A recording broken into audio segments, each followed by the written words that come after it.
सब कुछ बना रखा है, आप उसका सेवन करो। एक से एक चीजें जायके के लिए उसका जायका लेना।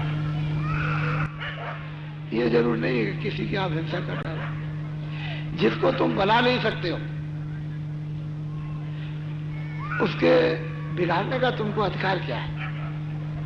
कम से कम मनुष्य बुद्धि से इतना ही सोच लो कि हम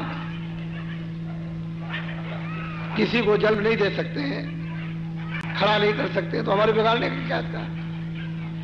तो मनुष्य को क्या चाहिए? उसका क्या दायित्व है? रक्षा करने का तो आपका अधिकार है, सेवा करने का है, लेकिन बिगाड़ने का नहीं। और आप किसी को बिगाड़ दोगे तो आप उसको कैसे मिलेगा? आदमी मारने की मामूली सजा होती है, आदमी मारने की मामूली सजा नहीं होती है, ये छोटी मोटी सजा नहीं होती है। ऐसे खतरनाक नाम के कुंभ में, कुंभी नरक में, वहां डाल करके और करोड़ों करोड़ों वर्षों तक काटते रहते हैं और फिर जोड़ देते हैं और फिर काटते रहते हैं और फिर जोड़ देंगे और फिर काटते रहते हैं ऐसे। और वो चिल्लाता रहता, उसकी कोई सुनवाई नहीं, फिर उन्होंने कहा फिर जोड़ दिया। फिर तो आपको तो ये सब मालूम नहीं है, तो इसलिए बहुत चीजें उसमें दी है, उनका सेवन करो। और मतलब ये है कि आपके यहाँ तो कल कारखाने हैं, कपड़े तरह तरह के बनते हैं, कपड़े पहनो, कौन मना करता है? पेट खूब भरो, कपड़े पहनो, मकान में रहो, लेकिन जो चीज आप बना नहीं सकते हो उसको क्या बिगाड़ते हो? अरे मकान आपने बनाया, बिगाड़ दीजिए, गिरा दो अभी। लेकिन जिस मनुष्य शरीर को या और कोई शरीर को आप नहीं बना सकते हो तो उसको बिगाड़, अगर तुम में बनाने की शक्ति हो तो बिगाड़ दो, फिर बना देना, तब तो ठीक है।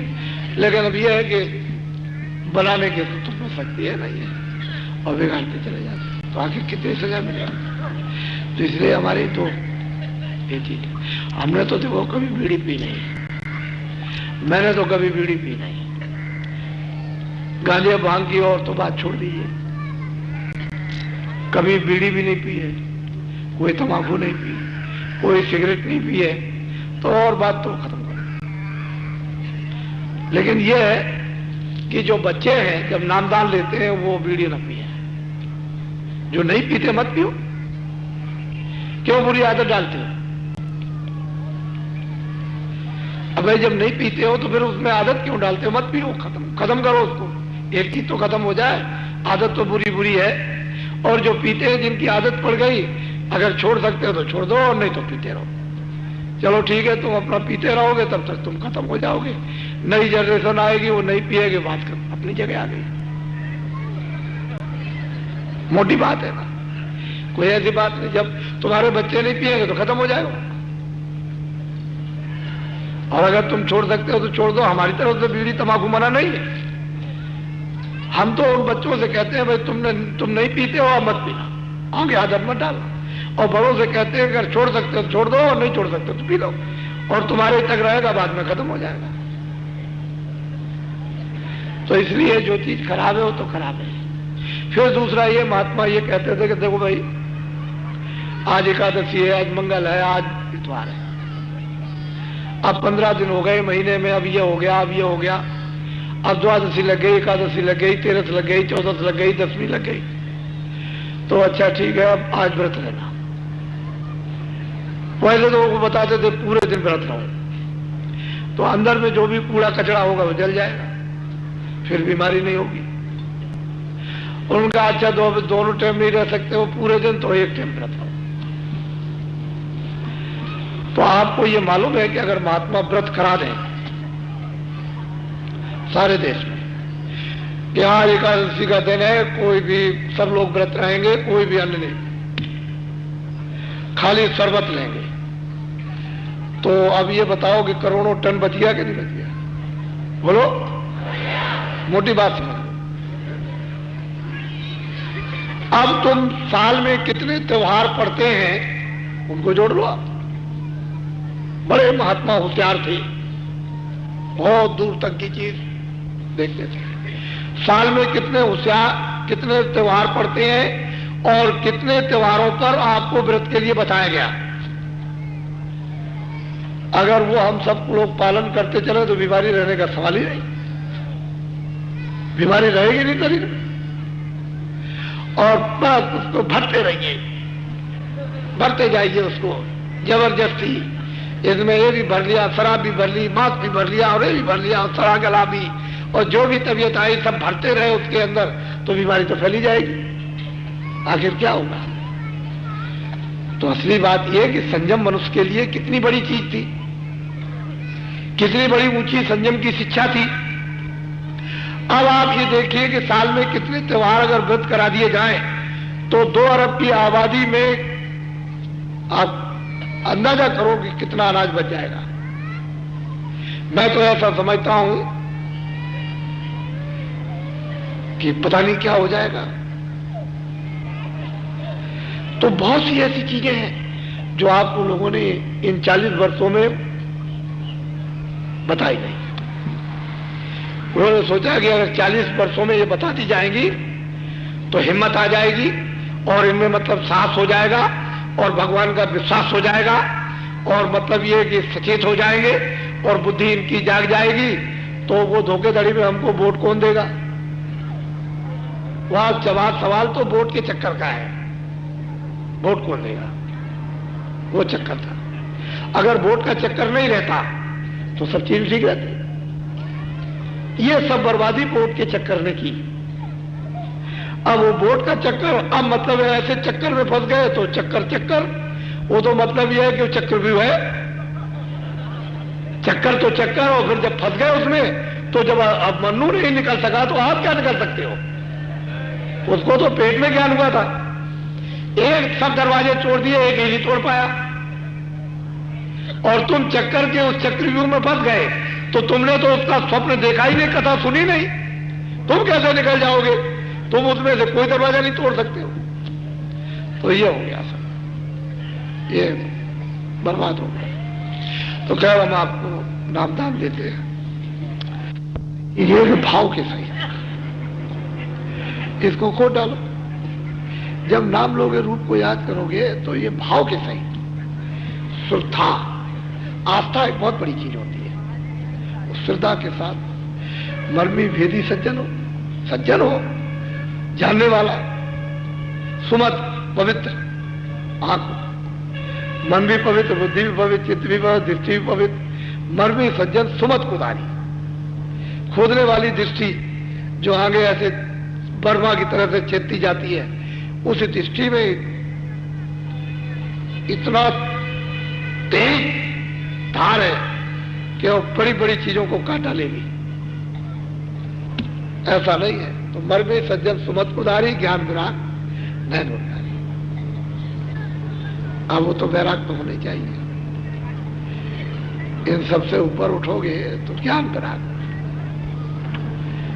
चीज ये है कि नाम और रूप तो 3 चीजें अलग है। भजन सुनने का नाम, ध्यान देखने का नाम, और नाम लेना और रूप को याद करना, ये है सुनना। जब नाम लेंगे, रूप को याद करेंगे, तब वो हमको भजन में और ध्यान में ध्यान करेगा। ये आप लोग याद कर लेना। टाट वालों से बहुत है। और वैसे हिंदुस्तान में 1 करोड़ लोग टाट पा चुके हैं। वैसे कोई इसको पहरा नहीं सकता है, ये इसको याद रखिएगा। 1 करोड़ लोगों ने एक ही दिन की आवाज पर टाट ले लिया। तो अगर ये इनको मैं अपना ना समझता, ये मुझे अपना ना समझते, तो टाट कौन ऐसा था जो पहरा देता?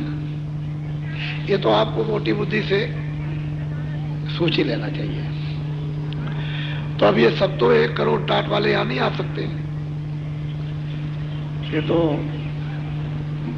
थोड़े आएंगे, फिर थोड़ी दूसरी जगह, थोड़े दूसरी जगह, थोड़े दूसरी जगह। लेकिन अगर सब इकट्ठे कर दिए जाए तो 1 करोड़। 1 करोड़ तो यही टाट पहनने वाले हैं। बाकी जो टाट नहीं पहने हैं वो इनसे भी ज्यादा। तो आपको तो ये बात सोचनी चाहिए कि जब बाबा जी ने 1 करोड़ आदमियों को टाट पहरा दिया है तो कोई बात तो जरूर है। और आपसे इतना कहा जाता है कि भाई बाबा जी के पास तो कोई बच्चा नहीं है, और बाबा जी को किसी चीज की ख्वाहिश नहीं जो तुमको धोखा देंगे। जब हमने ये दूरदर्शी की स्थापना की सन 80 में 24 मार्च को, तो लोग बड़े हंसे। अब महात्मा जी राजनीति में आ गए, राज लेंगे। बहुत हंसे। ये राजनीति, ये जो नेता लोग जिनको आप कहते हैं, बड़े हंसे, अब राज लेंगे। अरे भाई, अगर राज नहीं तो तुम ही राज करते रहोगे। अबे आप ही ने ठेका ले लिया हमेशा राज करने का, है? तो बड़े हंसे। क्यों मालूम इसकी गहराई में क्या था? कि बाबा जी के पास में इतने लोग हैं कि वो अगर किसी को अपना वोट दिलवा देंगे तो वो जीत जाएंगे, इसलिए उनको धक्का लगा। तो उन्होंने इन भ्रमित शब्दों का प्रयोग किया है। अब बाबा जी ने दूरदर्शी की स्थापना कर दी और राज ले लेंगे। ये हम निरंतर कहते चले आ रहे हैं, आज नहीं। तो भाई हमको तो ना राष्ट्रपति बनना है और ना हमको प्रधानमंत्री बनना, ना हमको मुख्यमंत्री बनना, और ना हमको एमएलए एमपी बनना है। ये कोई एमएलए एमपी बनने की कोई जगह है? इसको हम बिल्कुल कूड़ा समझते हैं। ऐसी कूड़ी जगह है जैसे मनुष्य जो है पेशाब कर देता है, टट्टी कर देता है, फिर उधर देखता नहीं। उसको मैं इससे भी ज्यादा घृणा समझता हूं। आपको ये समझना चाहिए। तो बाबा जी को तो इसकी पीछे विरासत है, लेकिन ये लोगों को मालूम हो रहा था कि पता नहीं बाबा जी क्या करेंगे। तो हमने तो एक स्थापना कर दी और 5 प्रांतों में दूरदर्शी टाट वालों को मानता चुनाव आयोग के द्वारा कब मिली कि जब आपका 50,000 का इधर मथुरा से चल के अयोध्या गया, फिर इधर से बहराइच और पीलीभीत और बरेली, मुरादाबाद, मुजफ्फरनगर और फिर उसके सहारनपुर और हरियाणा में इधर चला गया और इधर से फिर राजस्थान होता हुआ मध्य प्रदेश और गुजरात होता हुआ चला गया महाराष्ट्र में। तो रास्ते में ये गजट निकला, लेकिन अभी तक इस गजट को अखबारों में और रेडियो पर नहीं बोला गया कि दूरदर्शी को 5 प्रांतों में चुनाव आयोग द्वारा मान्यता प्राप्त हो गई, जबकि चुनाव आयोग ने अखबार वालों को, रेडियो को, सबको दिया 5 प्रांत। लेकिन आपको ये क्या कहते हैं मालूम आपसे? कह लगे कि कोई ये एमएलए एमपी तो कोई भी नहीं है, तो तुम्हें कौन वहां से घास उखाड़ लेते हो? तुम बहुत एमएलए एमपी बहुत हो, क्या घास उखाड़? लेकिन विश्व का रिकॉर्ड है, भारत का नहीं, कि जिसकी किसी एक भी एमएलए एमपी ना हो और विश्व में आज तक कभी मान्यता प्राप्त नहीं हुई। ये नहीं आपने सोचा? उसमें उत्तर प्रदेश है, हिमाचल प्रदेश, राजस्थान, मध्य प्रदेश और गुजरात 5 प्रांत है। वैसे तो हम बहुत कुछ कर सकते हैं, क्योंकि हमको तो कोई स्वार्थ है नहीं। तो आपको, लेकिन ये है, ये अपराध है। ये अपराध है कि जो आपने रेडियो पर नहीं दिया। चलो अखबार तो लोगों के थे, उनके बारे में तो हम कुछ कहते ही नहीं है, लेकिन रेडियो तो आपका था, उस पर देना चाहिए था कि दूरदर्शी को 5 प्रांतों में चुनाव आयोग द्वारा मान्यता प्राप्त हो गई।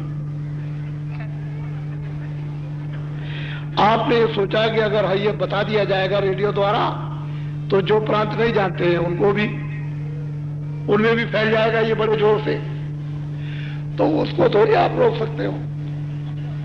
रुकने उकने वाली चीज नहीं, ये रुकने वाली नहीं। हमारा उद्देश्य है कि यह था उचित है, दफ्तरों में कर्मचारी अधिकारी उनका सम्मान हो, जो सेठ साहूकार उनका सम्मान हो, जो क्षत्रिय ब्राह्मण हो उनका सम्मान हो, जो बड़े बूढ़े बुजुर्ग हो उनका सम्मान हो, चाहे वो किसी भी जाति में हरिजन में मुसलमान हो तो उनका सम्मान हो, और उनकी खिदमत और सेवा हो, और मोहब्बत और प्यार सब। कौन ऐसा आदमी है जो कहता है कि मैं सम्मान का भूखा नहीं? और सम्मान जब नहीं मिलता है तो फिर आदमी तड़पता है। मनुष्य की मानवता यही है कि सम्मान का भूखा है, और सम्मान नहीं मिलेगा, कुत्ता भी तो सम्मान चाहता है। अरे भाई वो भी तो मोहब्बत प्यार का भूखा है, तुम तो आदमी हो, बुद्धि ज्ञानवान तुम्हारी है, तो तुम तो मतलब हम जो चीज चाहते हैं वो तो हम अभी कुछ बताएंगे नहीं, कुछ बताने वाले अब है नहीं है। अब यह है कि कल हमने एक घोषणा की थी कि 10 और 11 अप्रैल 2 दिवसीय भूम ज्योतक खेतिहर काश्तकार संगठन सम्मेलन 2 दिवसीय उत्तर प्रदेश में जितने भी ब्लॉक हैं लगभग 1000 होंगे। ये 2 दिवसीय भूम ज्योतक खेतिहर काश्तकार संगठन सम्मेलन वैचारिक क्रांति का। इधर देखो आप, ये देखो इधर, इसमें ये झंडा है किनका? भूम ज्योतकों का, मेरा नहीं है।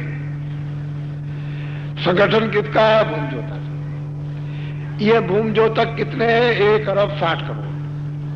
इनमें कौन कौन भूम ज्योतक है? सिख, ईसाई, हिंदू, मुसलमान। जो भूमि जोतने का काम करते हैं, जिसमें अनाज डाल दिया और सब्जी डाल दी, बस वो भूम ज्योतक हो गया।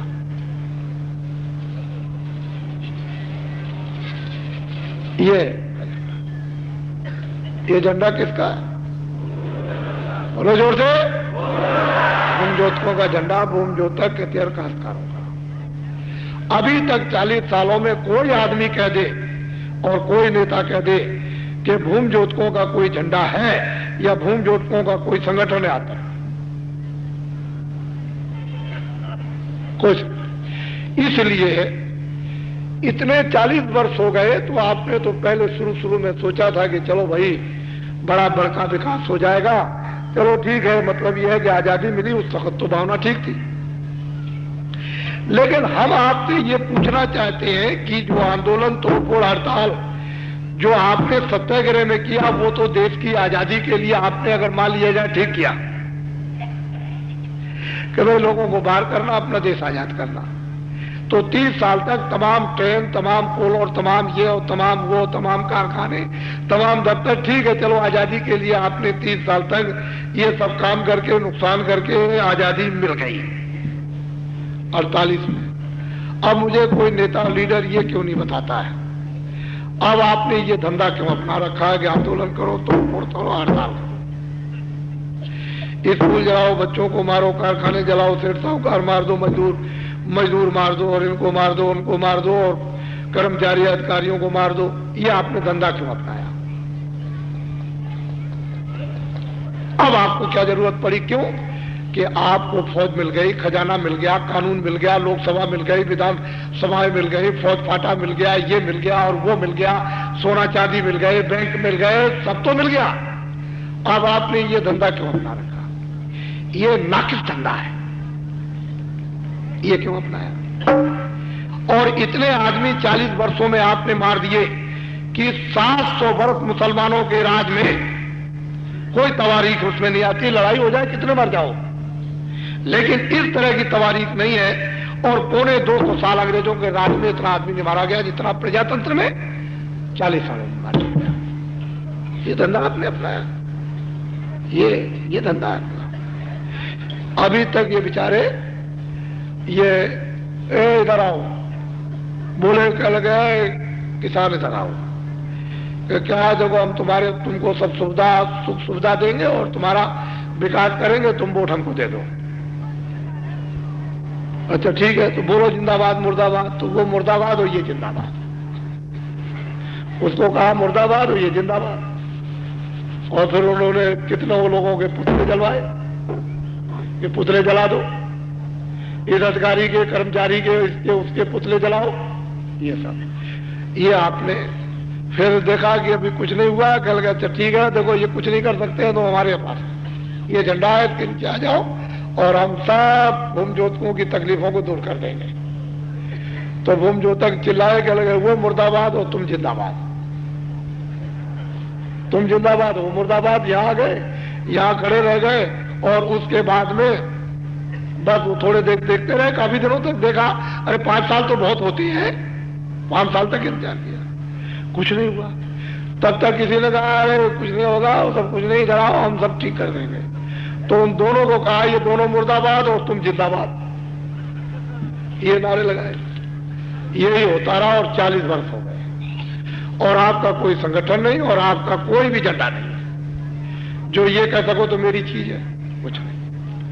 दूसरे का संगठन और दूसरे का झंडा। अब आपके सामने, क्योंकि बाबा जी को तो कोई स्वार्थ नहीं, भाई हमको क्या, हम तो आपके पीछे मर रहे हैं, इतनी तकलीफ आप तो देखते हो, हम तो कहीं, हमको तो कोई आदमी खरीद ले जाए तो ये आप देखते हो, कपड़े दे देते हैं, धोती ले आते, चादर ले आते, कह ले इसको पहन लीजिए, हम तो कोई खरीदते नहीं। तो जो कपड़े ले आते हैं उसको पहन लेते हैं, तो कपड़े देने वाले बहुत हैं। और हमको क्या चाहिए? तो हमको तो हर आदमी खरीद सकता है कि जीवन भर हम आपकी सेवा करेंगे, खाना और कपड़ा देंगे बस। तो ये इतनी मेहनत करने की जरूरत क्या? तो हमने ये देखा है कि सब चिल्ला रहे हैं, रो रहे हैं। तो अब इनके लिए परमात्मा के दरबार में दरख्वास्त तो बहुत दिनों की दी थी, लेकिन आपको नहीं बताई। दरख्वास्त तो हमने दी और लोगों की बताई कि दरख्वास्त दे दी, आपकी नहीं बताई थी। तो फिर ये जरूर मैं कहता रहा कि भाई तुम ये सारा तो करता रहा, तो वो मंजूर हो गई। अब वो 10 सितंबर को 1987 में ये भूम ज्योतक खितिहर काश्तकार संगठन की आधारशिला रखी और काम शुरू हो गया। तो एक बात तो पक्की करके ये जाना कि बाबा जी के पास कोई बच्चे नहीं है और बाबा जी किसी को किराए पर नहीं लाते हैं, और बाबा जी को न राष्ट्रपति बनना, न प्रधानमंत्री, न मुख्यमंत्री, न एमएलए, न पीएमपी, इसकी कोई किसी तरह की लौलेस मात्र भी ख्वाहिश नहीं। बाबा जी बिल्कुल अलग थलग रहेंगे और ये आपका संगठन है, आपका झंडा है, अपने झंडे को पकड़ लो बस। बाबा जी की इतनी बात, ये जो तुमने मूंछ लगा रखी है गधे की, बेकार है तुम्हारे मूंछ पर। तुमको तो महात्माओं के पास में जाकर के शेर की मूंछ लगवानी चाहिए थी, चिड़े बन गए। उसकी मूंछ की कुछ कीमत थी और ब्राह्मणों को कितना कौन उठा देगा? गिरा हुआ उठाएगा, जो अलग थलग होगा वो उठाएगा। अब ये काम शुरू हुआ। तो पहले तो लोग सोचते थे कि मजाक हो रहा। जब बाबा जी ने वहां भूम ज्योतक खितिहर काश्तकार संगठन सम्मेलन जो वहां ग्राम अमोद में हो रहा था, मुगराबाद साहेबपुर जौनपुर जिले में, तो वहां उनसे कहा था, बताया था उनको कि उधर होने जा रहा हस्तिनापुर में, और इनको ये बताया कि जल्दी करो, देर करने की जरूरत नहीं है।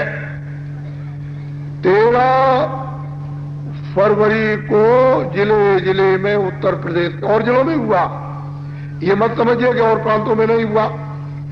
ये तो उत्तर प्रदेश की बात मैंने एक कही कि उत्तर प्रदेश में चाहे 60 जिले हों और चाहे 58 जिले हों, उन सब जिलों में एक ही तारीख में भूम ज्योतक खितिहर काश्तकार संगठन सम्मेलन होगा जिले। फिर इनको घोषणा उसी समय पर की कि उत्तर प्रदेश के प्रांत में जितने भी तहसीलें हैं, उन तहसीलों में 22 फरवरी को भूम ज्योतक खितिहर काश्तकार संगठन सम्मेलन होगा। और ये दोनों हो गए। हमारे कर्मचारी अधिकारी सब देख रहे, जान रहे, उनको मालूम है, पता है उनको। अब एक घोषणा और हो गई, ऊपर से हुक्म आया कि ये और घोषणा कर दो कि उत्तर प्रदेश प्रांत में जितने भी ब्लॉक हैं, चाहे वो 1000 हो, 2 दिवसीय भूम ज्योतक खितिहर काश्तकार संगठन सम्मेलन। इधर देखिए ये ब्लॉक है, इस ब्लॉक से पूरब की तरफ खड़े हो जाओ तो उस ब्लॉक से 7-8 किलोमीटर दूर, और ये एक ब्लॉक है इससे 7-8 किलोमीटर दूर। 10 तारीख, 2 कार्यक्रम एक ब्लॉक में, तो 1000 अगर ब्लॉक है तो 2000 कार्यक्रम 10 अप्रैल होगा। और 11 अप्रैल को, ये तो पूरब पश्चिम में हो गया, 11 अप्रैल को उत्तर और दक्षिण में ब्लॉक से 7-8 किलोमीटर हटकर इधर और 7-8 किलोमीटर हटकर के दक्षिण की तरफ, यानी 11 तारीख को 2000 उत्तर प्रदेश के ब्लॉकों में भूम ज्योति खेतिहर काश्तकार संगठन सम्मेलन। ये दोनों मिलाकर कितने हो गए? अब ये बात तो याद रखना, अब ये बात, कै दिवसीय कार्यक्रम होगा? बोलो, कै दिवसीय कार्यक्रम होगा? 2 दिवसीय। और 2 दिवसीय कौन कौन तारीख? अप्रैल, 10 और 11 अप्रैल। अब आप बड़े ध्यान से सुनिएगा। रात को यह सूचना आई है कि 4 अप्रैल को भूम ज्योति खेतिहर काश्तकार संगठन की गोपनीय गोष्ठियां, जिसमें डिसीजन लिया जाएगा, तय किया जाएगा। पहले समझ लीजिए, ये 4 फरवरी को उत्तर प्रदेश के ब्लॉकों में, यानी 4000 होती है एक ही दिन में। मेरी तरफ देखिए, ऐसे अगर गोलाकार खींच दिया जाए और पूरब और पश्चिम पर इस तरह का निशान लगा दिया जाए, तो उसका जो निशान है वो तो आपका 11 और 12 लकीर है। और जो आपके 4 कार्यक्रम जो भूम ज्योति खेतिहर काश्तकार संगठन की गोपनीय गोष्ठियां होंगी, वो ठीक उसके बीचों बीच में, एक इधर, फिर उसके बाद इधर, फिर उसके बाद इधर, फिर उसके बाद इधर, फिर उसके बाद इधर। समझ लीजिए आप। पहले तो एक बना लीजिए, एक ऐसी लकीर खींचिए ऐसी, और एक ऐसी खींच दीजिए, तो ये पूरब पश्चिम, ये उत्तर दक्षिण। अब इसका जो बीच का भाग मिलता है वहां होगा। कहां करेंगे ये हम नहीं बताएंगे, तारीख हमने बता दिया, वो आपकी मर्जी पर है। खेत में करो, नदी के किनारे करो, बगीचे में करो, समझ गए, जहां आपकी इच्छा हो जाए वहां करो। हमारी तरफ से कुछ नहीं, हमको तो ये आदेश मिला है कि भूम ज्योति खेतिहर काश्तकार, मतलब ये और तुम टाट वाले पूरा सहयोग दो, मामूली सहयोग नहीं, जम करके, ऐसा जम के दो। और इनकी गोपनीय वो नहीं बताएंगे क्या क्या गोपनीय में, लेकिन ये हमारे कर्मचारी अधिकारी जब मिल जाए तो उनको 10 बार प्रणाम करो, और बराबर हो तो मतलब ये है कि, नहीं तो इनके ऐसे पैर छू लो कि देखिए आपको कोई बदनामी हमसे नहीं मिलेगी, और आपकी किसी व्यवस्था में कोई बाधा नहीं पहुंचेगी। और आपको क्या चाहिए? आपके अधिकार क्षेत्र में जहां आप रहते हो उसमें किसी तरह की आपको बदनामी नहीं, और व्यवस्था में कोई बाधा नहीं। तो और क्या चाहिए कर्मचारी अधिकारी? इनको ये कहो, हाथ जोड़ करके, जरूरत पड़ जाए तो सिर भी रख दो, पैर छोड़ो।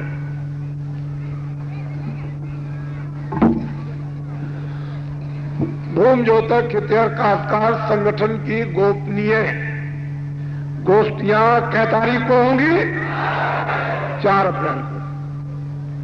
और ये 4 अप्रैल को कितने हजार होंगी? 4000। कितने हजार? जोर से बोलो। 4000। अब ये खुद सोचो कि मेरा काम है क्या था? मैं तो तुम्हारे साथ पिट रहा हूं, परेशान।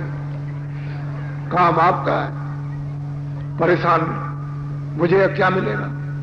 हैरानी परेशानी मिलेगी, लेकिन तुम सुखी तो हम सुखी। तुम ठीक हो जाओगे तो हम ये सोचते हैं कि भजन तो करोगे। अभी तो तुम भजन ही नहीं कर पाते हो, जो आफत है। तो हमारा लालच हमारा ये है कि तुम सुखी हो जाओ तो कम से कम भजन तो आत्मा के लिए करने लगो।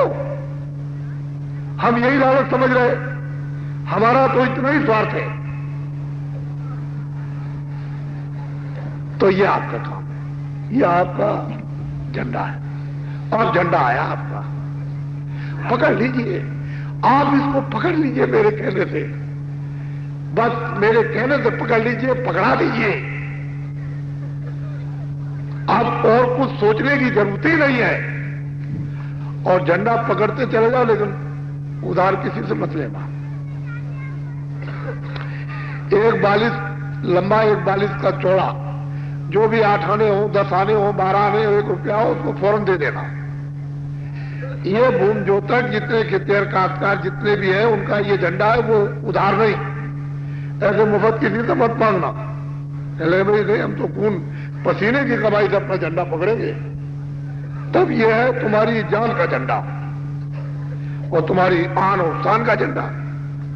ये तुम्हारा उधार उधार कुछ नहीं। और मिलता जुलता आपको ऐसा कोई कपड़ा मिल जाए जो इससे मिलता जुलता हो, वही ले लेना।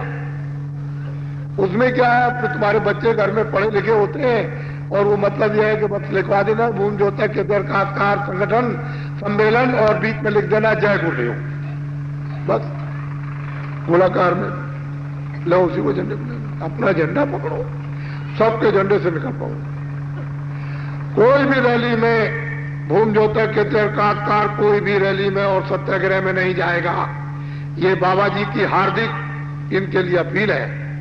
अगर आपने इसको स्वीकार कर लिया तो जो कुछ भी इस मंच पर बैठ करके खड़े होकर बोल देंगे, वो सब आपको करवा के दिखवा दिया जाएगा।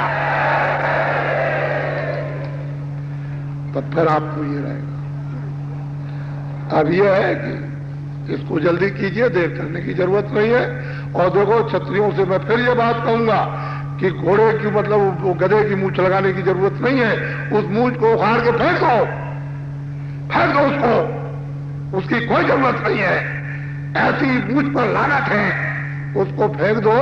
तुमने देखा होगा, एक भृंगी एक कीड़ा होता है, झींगुर को पकड़ता है, तो वो क्या करता है, ले गया अपने बिल में और ले जाकर के उसके पैर भी काट दिए और पर भी काट दिए और मूंछ भी उसकी काट दी और बिल्कुल उसको संपुट कर दिया, एकदम उसको बिल्कुल गोल गोल कर दिया। और उस अंदर की तरफ वो बैठा, उसके दरवाजे पर बैठ गया।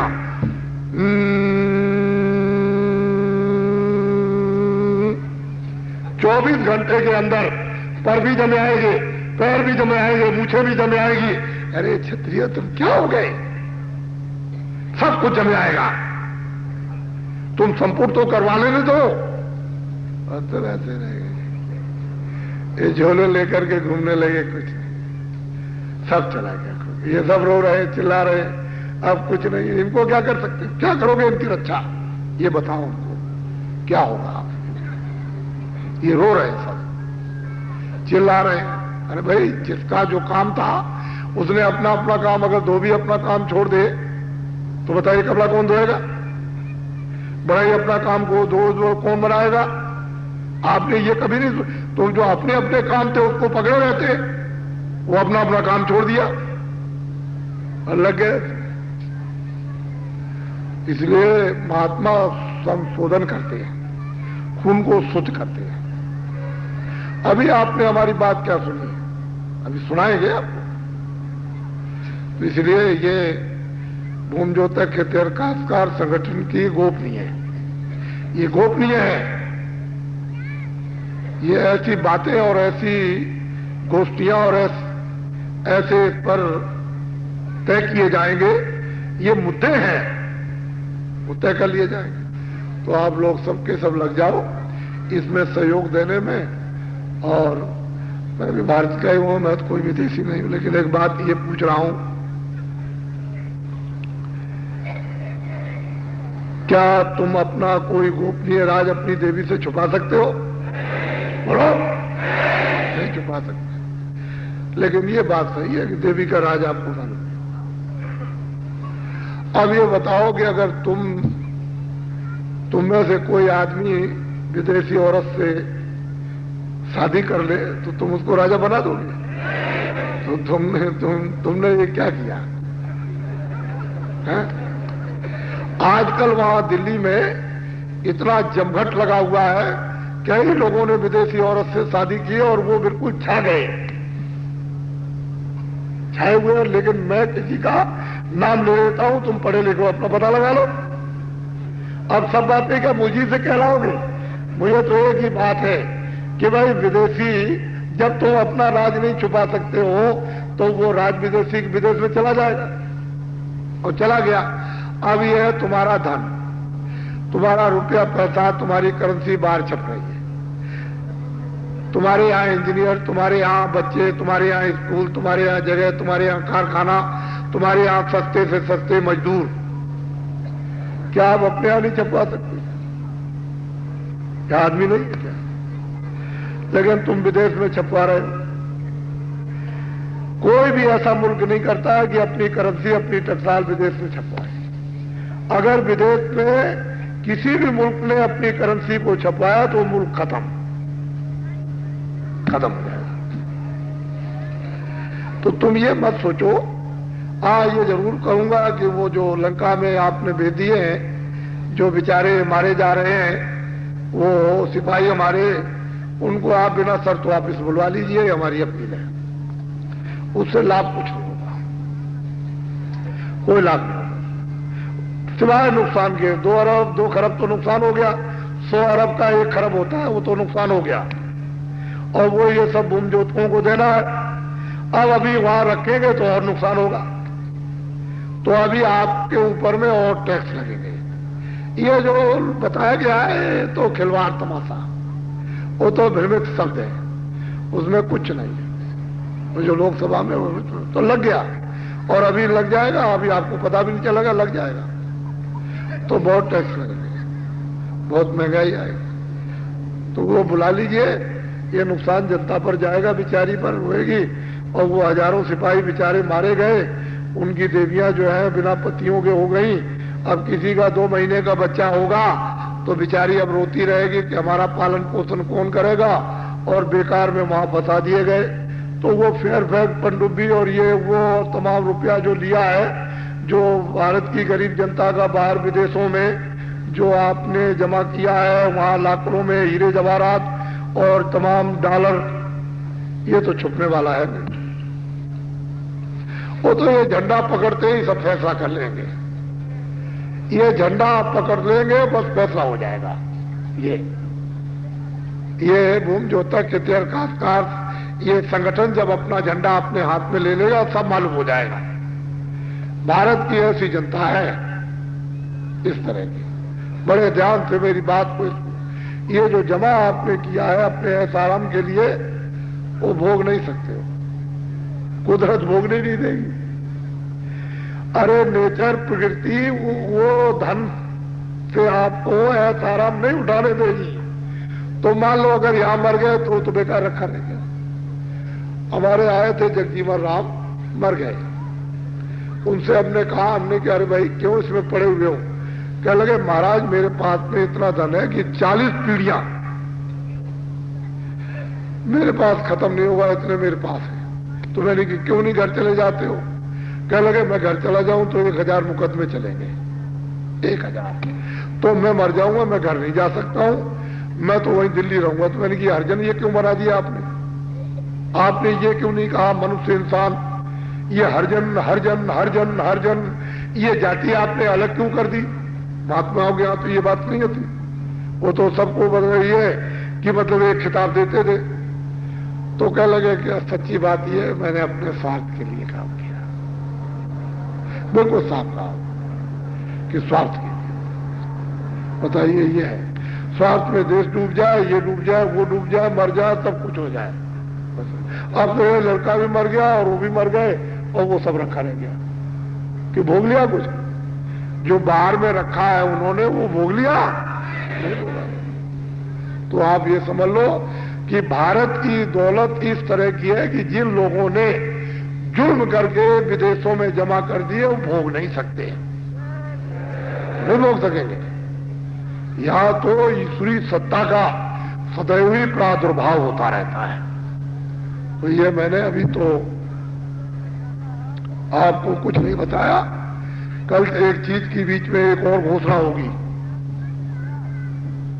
वैसे तो कल ही बताने का आदेश हुआ, आज नहीं, तो मैं कल बताऊंगा आपको। कल एक आदेश हुआ है और तो मैं कल बता दूंगा आपको। मैं पूरी बात बताने वाला अब नहीं हूं। अब तो ये सब काम करके दिखाने की जरूरत है, ये दुनिया को दिखाने की जरूरत है। ये करके सब काम जो भूमि जोतक, खेतिहर, काश्तकार, कर्मचारी, अधिकारी, सेठ, साहूकार और छात्र और मजदूर, जो इन सब जन हितों का जो कार्यक्रम देश के अंदर चल रहा है, वो करके दिखाने की जरूरत है। बकवासबाजी से काम कुछ नहीं है। कोई रेडियो पर ना है, सब बंद रखो अपने। जरा सा भी सारा भूमि जोतक, खेतिहर, काश्तकार, ये किसान नाम सब बंद कर देंगे। ये बस यही चिल्लाएंगे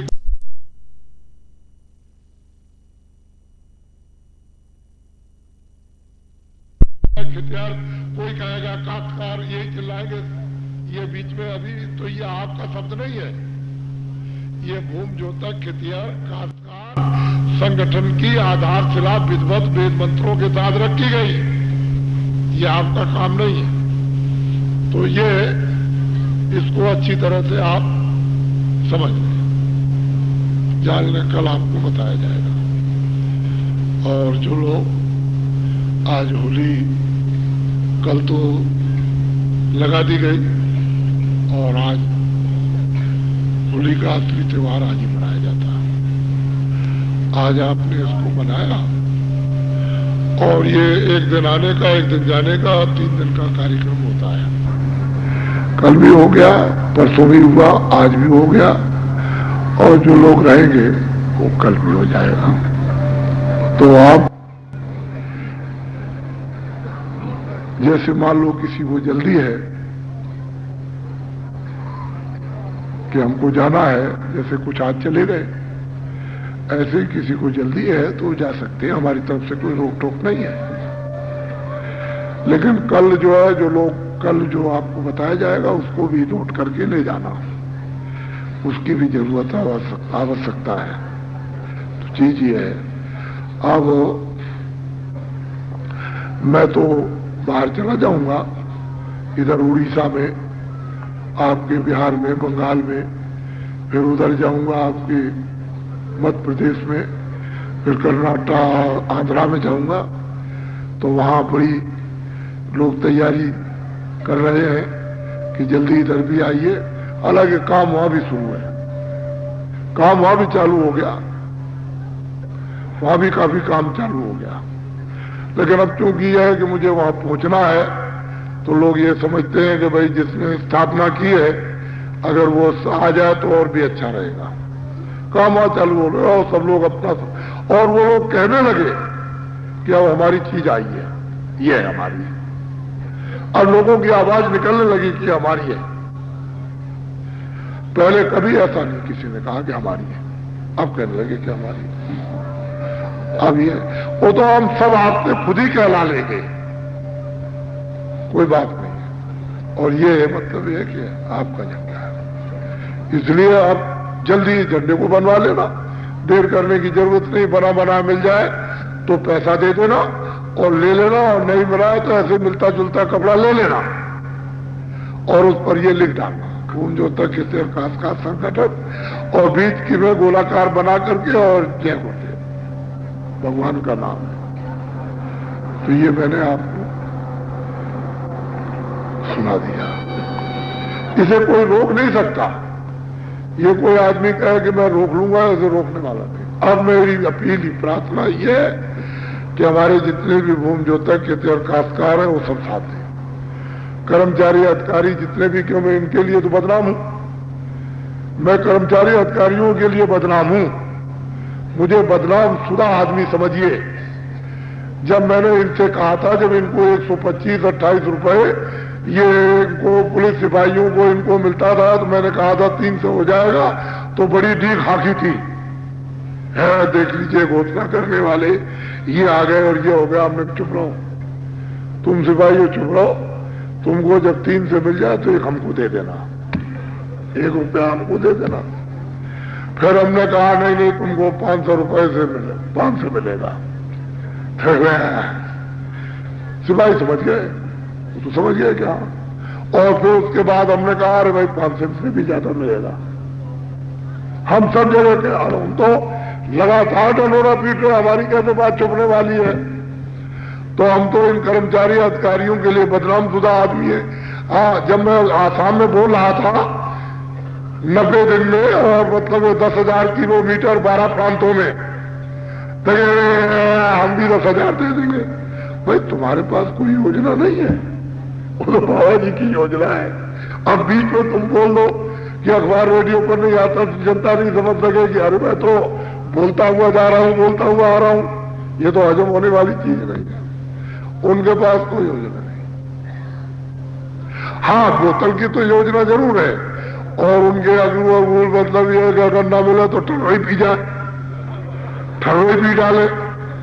वो तो मतलब ये कि योजना निश्चित है, उसमें दो राय नहीं है। ये बात तो कहने का मतलब यह है कि मैं कर्मचारी अधिकारियों के लिए बदनाम, और अब मुझे सेठ साहूकारों के लिए लोग बदनाम कर रहे हैं। क्या मतलब ये हो जाएगा।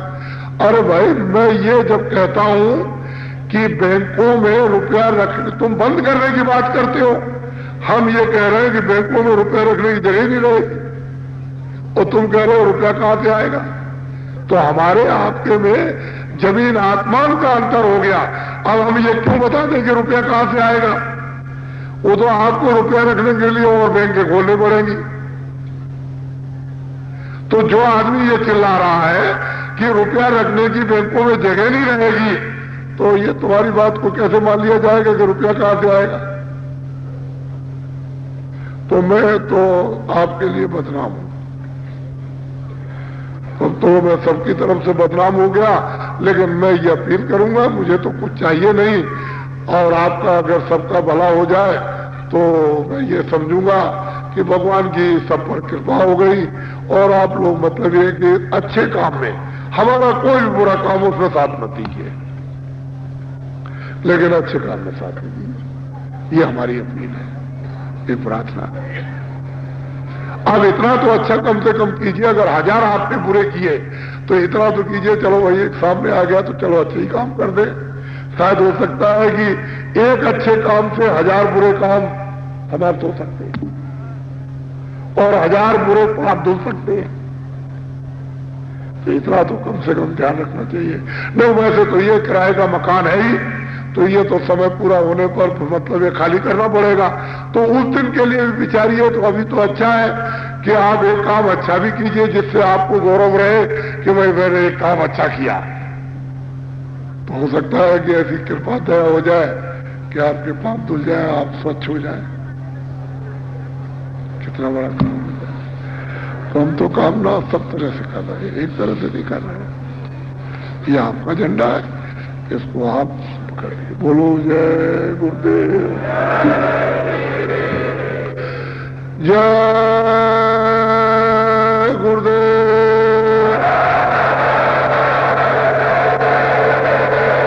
देखो टाट वालों नए लोगों को ये नाम सब लिखा देना, और भजन जान इनको समझा देना। और हमारे हसनापुर के, बिजनौर के, बुलंदशहर के, मेरठ जिले के, देहरादून, मुजफ्फरनगर, सहारनपुर के जितने भी लोग आए हुए हैं, लोग ये सोच रहे थे कि बाबा जी पश्चिम में नहीं गए, लेकिन वो तो आपको मालूम मेरा काफले गया था, उससे वो कम थोड़ी जानकारी है। मेरठ में, हापुड़ में और मुजफ्फरनगर में और सहारनपुर में जो काफला पड़ा उसमें कम नामदान नहीं लिया लोगों ने। वो तो बहुत नामदान लिया। जिस दौरान मैं आवाज दूंगा सब चिल्लाएंगे आकर के कि मैंने तो हमारा नामदान लिया, तो मैं तो आप ही का हूं, चिल्लाएंगे। तो तुम ऐसा मत समझो कि बाबा जी ने वहां बीज नहीं बो रखा है, वहां भी बीज बो दिया, और हरियाणा में तो पूरा बीज बो रखा है। राजस्थान में तो आपको पूछ रहा है मैंने कितनी मेहनत की है, आपको तो मालूम है नहीं, आप तो वैसे ही समझते हो। इसलिए ये तुम्हारा अहोभाग है, पुण्य है। ये तुम्हारा बड़ा ही भाग है। तुम ऐसे स्थान पर आए हो, ये बहुत उच्च कूट के भाग हैं आपके। अब मैं इस भागों के बारे में बोलो जय गुरुदेव, जय गुरुदेव, जय गुरुदेव।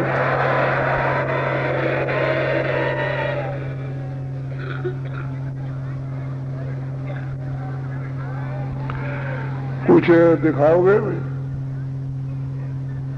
कुछ इसमें दिखाओगे? लेकिन ये सबको तो कुछ देखने को मिलेगा नहीं।